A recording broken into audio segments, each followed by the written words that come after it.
সংসার করার পরিবর্তে ক্যারিয়ারের দিকে বেশি ফোকাস করছেন নারীরা।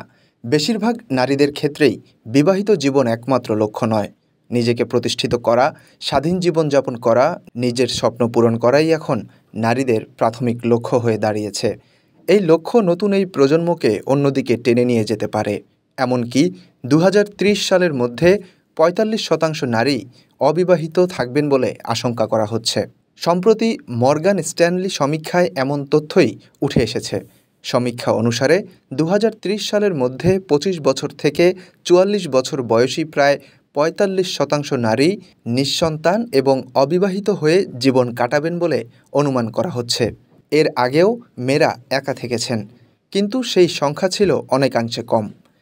আগের প্রজন্মের নারীদের ক্ষেত্রে বিয়ে করা ছিল সাধারণ একটি ব্যাপার। বিয়ের বয়স হলে বিয়ের স্বপ্ন দেখতেন মেয়েরা, শ্বশুরবাড়ি গিয়ে সংসার সামলাতেন। কিন্তু এখন বিষয়টা পুরো উল্টো। মেয়েরা এই মুহূর্তে নিজেদের সমৃদ্ধির দিকেই ঝুঁকছেন, যার কারণ একটাই, অবিবাহিত স্ট্যাটাসটি মেয়েদের জন্য এখন আকর্ষণীয় হয়ে উঠেছে। এই প্রবণতা এতটাই বেড়েছে যে অনেক নারীরাই বিবাহ বিচ্ছেদ হওয়ার পর পুনরায় বিয়ে না করার সিদ্ধান্ত নিচ্ছেন। বেশিরভাগ ক্ষেত্রেই ৩০ থেকে ৪০ বছর বয়সী নারীদের মধ্যে আবার ডিভোর্স দেওয়ার প্রবণতাও দেখা যাচ্ছে। অতীতে নারীরা ২০ বছর পড়তে না পড়তেই বিয়ের পিঁড়িতে বসতেন, মা হওয়ার প্রবণতা দেখা যেত তাদের মধ্যে।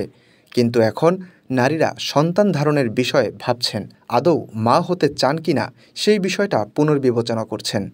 তারা মূলত মা হওয়ার আগে পরিবার সামলানোর চাপ, ক্যারিয়ারে আর সুযোগ আসবে কিনা এবং বাচ্চাদের লালন পালন করতে বিপুল খরচ হবে, এই সম্পর্কে চিন্তা করছেন তারা।